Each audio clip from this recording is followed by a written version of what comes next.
নমস্কাৰ বন্ধু বান্ধৱীসকল, অনামিকা লাইফষ্টাইল একাউণ্টলৈ আপোনালোকক স্বাগতম জনাইছোঁ দেই।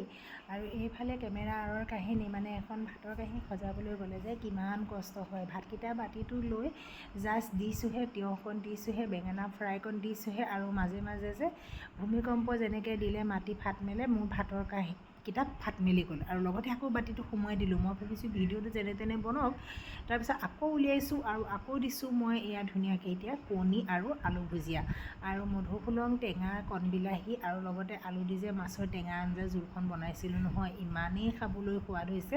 আৰু এতিয়া গৰমো পৰিছে নহয় জানো, সেইকাৰণে যিমান পাৰে টেঙা আঞ্জা খাব লাগে। মানে টেঙা আঞ্জাখন খালে যে আপোনাৰ শৰীৰত বহুতখিনি মানে প্ৰব্লেম ছল্ভ হৈ যায়। মছলা খালেতো বহুতেই বেয়া, সকলোৱে জানেই গৰমৰ মানে যিহে প্ৰকোপ পৰিব এতিয়া। আৰু এইফালে মই ছজনা পাতে আৰু আলু দি পেলাই অকণমান ভাজি বনাইছিলোঁ। আৰু ছজনা পাত খোৱাও বহুতেই ভাল, সেইকাৰণে খাব লাগে দেই। আৰু এয়া চাওঁ, মোৰ ভাতৰ কাঁহীখন যেনে তেনে কৰি ৰেডি কৰিলোঁ, কিন্তু ভাতকেইটা আকৌ ভূমিকম্প দিলে যেনেকৈ মাটিবোৰ ফাট মেলে, তেনেকেই মোৰ ভাতকেইটা ফাট মেলি গ'ল। উপায় নাই, কি কৰিব জানেনে, বহুত কষ্টৰ ফলত ভাতৰ কাঁহীখন এইখন সজাই ল'লোঁ।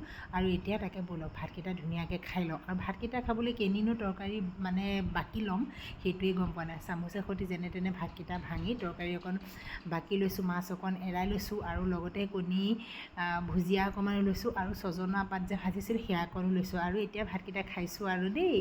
Bye bye, good night.